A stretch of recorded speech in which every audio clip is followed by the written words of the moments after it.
We have some major updates of mixed martial arts, starting with the news. Last night, we saw an incredible knockout in a BKFC fight. Ruben War knocked out Robbie Peralta in just 6 seconds.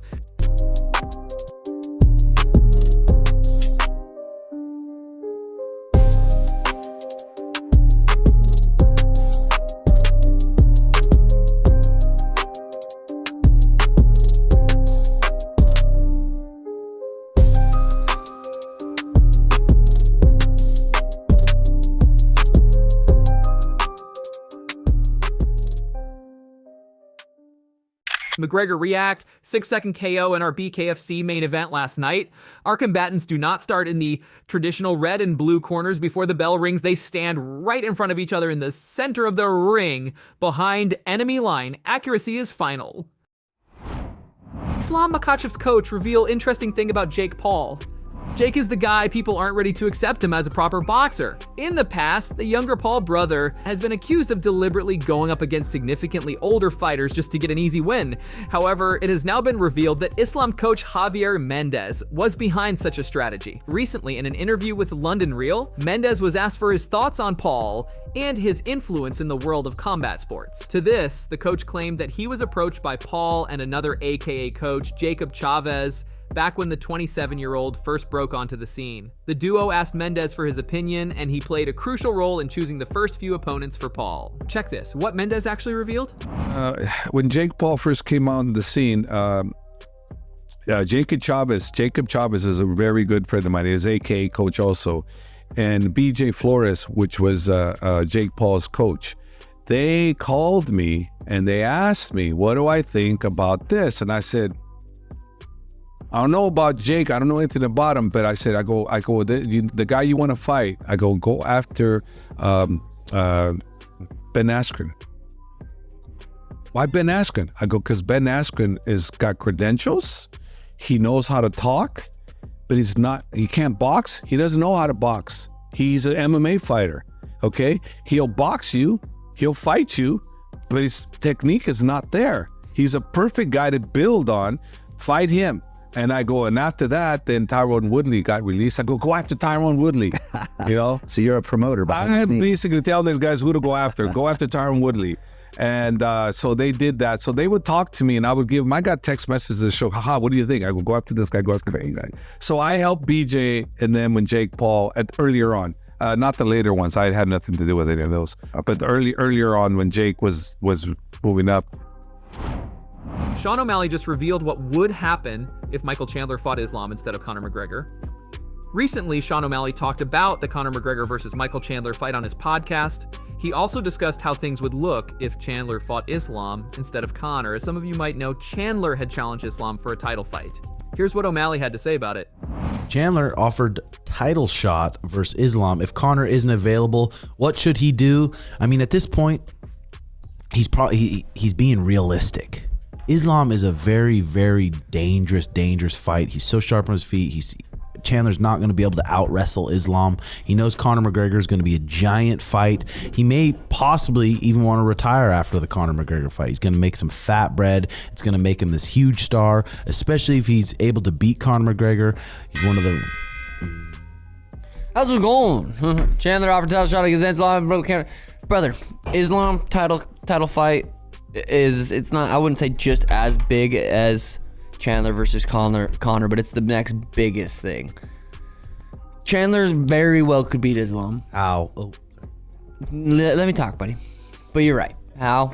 Good question. He could throw a left hand, and it could hit him on his chin. And we could put him out. That's how, buddy. Yeah, I mean, it's not a great matchup, but it's a big fight. An update is coming out from Khamzat Chimaev. Khamzat last fought on October 21st against Kamaru Usman and won by majority decision. Since then, he has had some issues with his travel visa, which kept him from fighting in the United States. Recently, fans were worried when they heard he was seriously ill, which seemed to delay his return even more. But in a recent interview with Russian site, Chimaev announced he's coming back. He said the UFC told him his next fight will be against Colby Covington. Chimaev is very eager for this fight and said he wants to spill his blood and get another performance bonus. Although the UFC has not officially announced this fight yet, we cannot say what decision the UFC will make regarding it in the future. However, the reports that have come out so far strongly indicate that Khamzat will face Colby in his next fight. But guys, what do you think about this fight? Tell me in the comments. Francis Ngannou's coach, Eric Nixick, has revealed that the fight between Francis and John Jones could take place in Saudi Arabia if Turki Al-Sheikh wishes to organize it. Nixick stated, "I think everything is possible with Saudi Arabia involved. It's about money and money talks. If this fight happens, I believe it will be with Saudi Arabia and Turki Al-Sheikh." I think anything's possible with Saudi Arabia involved. You know, it's money, and money talks. You know, so if that's something that's going to happen, I think it's with Saudi and Turki Al-Sheikh. I think these guys can get something done if that's the case. But you know, I'm not waiting for anything at all when it comes to that kind of stuff. Nothing surprises me anymore, one way or another. So, but if it happens, it wouldn't surprise me. I mean, Dana's a smart businessman. If he thinks if it makes sense for them business-wise, I think it's something he would do. Israel Adesanya slams Dricus du Plessis over African comments. Some time ago, Dricus du Plessis had said that he was born and raised in Africa, but Israel Adesanya is raised in New Zealand. Now, Adesanya responded to this through another African fighter clip. I respect Dricus. I respect his the part of say he represents in Africa, right? I respect the things he's done in MMA, but he's a he's a asshole for that word that he used, right? If he's a real African and he lived in Africa, he would have never used that word. He's a ass to use that word, because an African, right? If he raised at the poor people in Africa, the way I was raised, the way I grew up, with how I go days without food. I have to see my friends eating, and I'll be like, "Hey, bro, can you give me 1 teaspoon of your food so I can put in my mouth?" That's how I'll survive for a few days until I can get money. So if we get the opportunity to live that shithole, of course, I'm sorry, I'm not trying to call my country a shithole, but I'm poor. If I can go to America, right, or I can go to a different country to make a better life for myself, I'll cut out of my leg to go, right?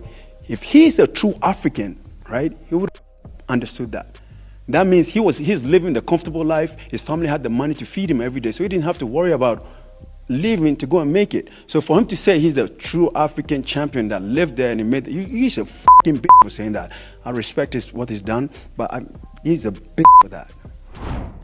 Dana White is shocked by the Donald Trump shooting incident. As you guys know, Trump fell down at the Pennsylvania rally after hearing the sound of gunfire. Reacting to this, Dana White said, "I'm on a plane right now flying to Italy, and my phone has been blowing up with text messages from people informing me Trump was shot. I am absolutely sick to my stomach and in complete shock. I still don't know how bad it is or if he's okay. But Mike just sent me this picture, and I'm praying President Trump is 100% healthy." This image perfectly reflects exactly the man I know Donald Trump to be. He is the toughest, most resilient American badass on this planet. I hope the weak coward that shot him gets what he deserves, and I can't wait to stand up on stage with him on Thursday and introduce him at the Republican National Convention and tell the world exactly the character of the friend and man I know.